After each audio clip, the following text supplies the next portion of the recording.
এক সময় দূরের এক গ্রামে এক ধনী কৃষক ছিল। তার নাম ছিল রাকেশ। কৃষক এতটাই লোভী ছিল যে সে নিজের জন্য সমস্ত ভালো জিনিস চাইত। তারপর একদিন তাকে চুক্তির প্রস্তাব দেওয়া হয়। তাকে বলা হয়েছিল যে তিনি সূর্যাস্তের আগে যে বিন্দুতে ফিরে আসবেন সে বিন্দু না তিনি একদিনে হেঁটে যাওয়া যে জমির দৈর্ঘ্য তাকে দেওয়া হবে। মাথা গোঁজার জন্য পরের দিন খুব ভোরে রাকেশ তাড়াতাড়ি মাটি ঢেকে ফেলতে শুরু করে, কারণ সে যতটা সম্ভব জমি পেতে চেয়েছিল। তিনি অনেক দূর হেঁটেছিলেন এবং ক্লান্ত হয়ে গেলেও সারা বিকেল হাঁটতেন।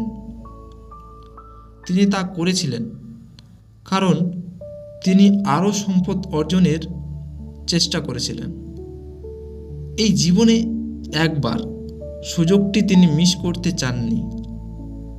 সন্ধ্যার পরে তার মনে পড়ে যে জমি পাওয়ার শর্ত ছিল সূর্যাস্তের আগে শুরুতে ফিরে আসা।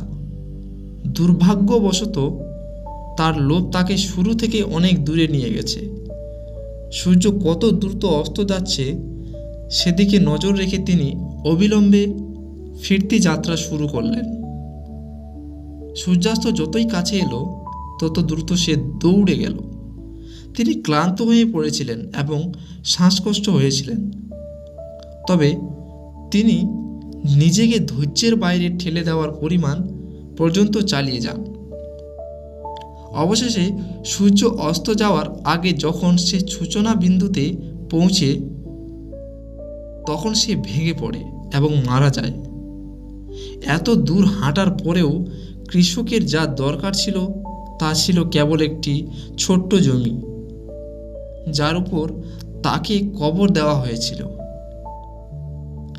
এই গল্পের নৈতিকতা হলো লোভী হওয়া এড়ানো, কারণ লোভ আপনাকে এমন জিনিসগুলির জন্য সংগ্রাম করতে পারে না আপনার প্রয়োজন নেই।